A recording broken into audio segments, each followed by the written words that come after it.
This is, if I'm not mistaken, will be his second night on our stage. His first was with the Devil's Freeway a few shows back. Tonight we get to witness his stand-up act for the very first time. He's a graduate of Second City Conservatory and has done stand-up in numerous comedy clubs in the city. Ladies and gentlemen, Mr. Maddox Campbell! How's it going? Woo! Oh, it's actually, you can't see the whole crowd from in there, but there's actually people here, which is nice. I'm happy about that.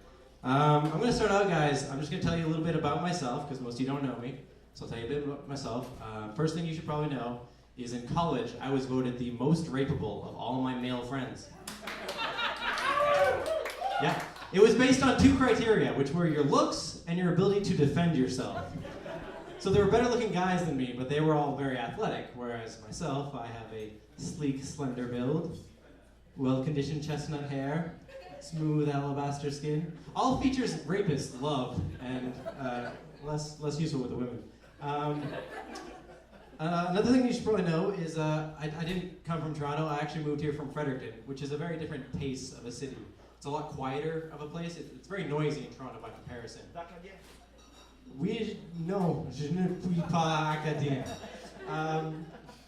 But yes, it's a lot more noisy in Toronto, and there's a lot of people honking their horns. Some of these people honk their horns for no reason at all. So this one guy honking his horn at an old lady who was halfway through an intersection, and there was no way she was going to go faster because of it.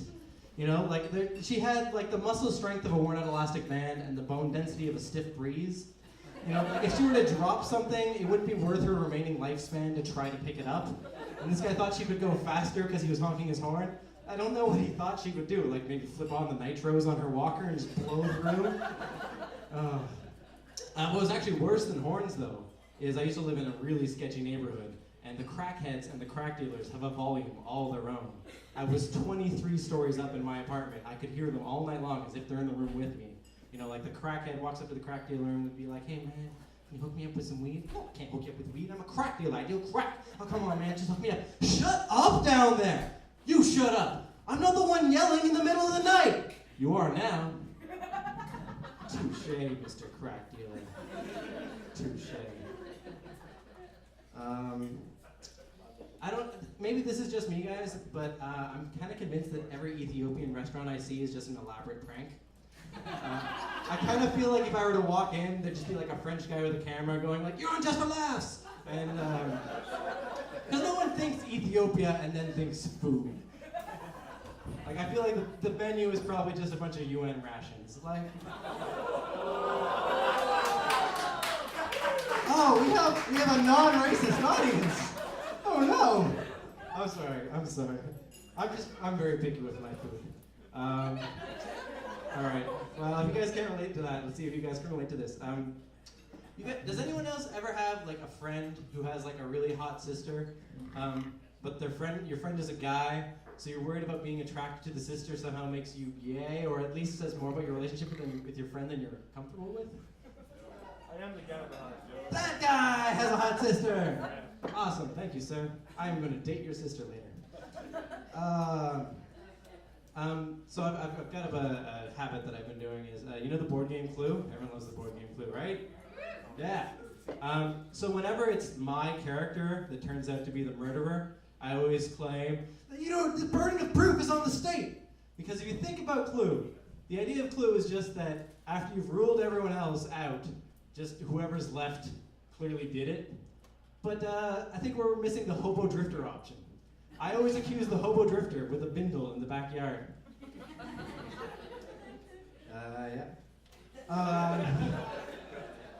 Yeah, sorry, I mixed up my act, so I just wrote it down. So I'm not like looking for the whole joke, I'm just like, what joke was I going to do?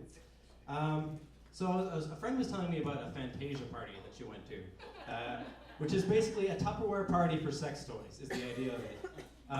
But you can't actually test them out, obviously, because, you know, voids the return policy.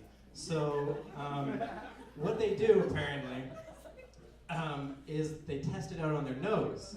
Because apparently, using it on your nose is supposed to simulate what it's going to feel like. Which I think is a load of crap. Because for one, I know I'm way better than this, you know? Like, my nose would be running right now. And second of all, that would have taken way longer.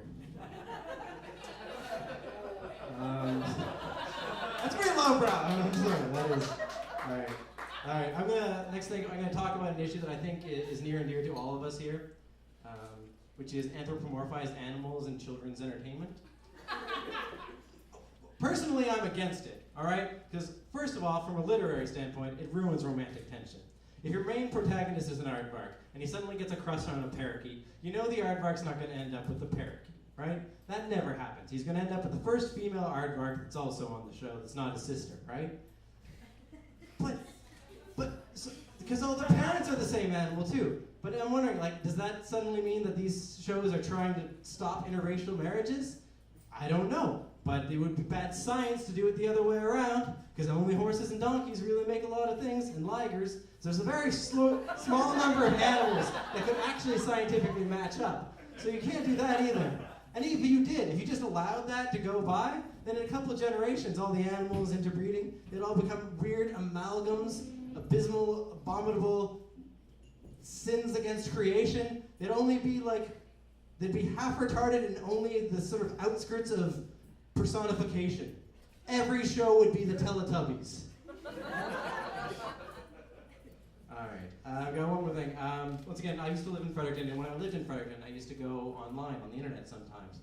And I'd see these helpful little ads that tell me about girls in my area. Oh, they were really good. I remember this one girl because she was particularly cute. Then when I moved to Toronto, I went online again, and there was another little ad that said that she was still in my area. I thought that's weird. She moved at the same time I did, but maybe it's fate. But then I went on vacation and she was still in my area, and that's when I realized I have a stalker. All right, thanks. You guys have been great. Thanks very much for having me. Ladies and gentlemen, Maddox, Campbell.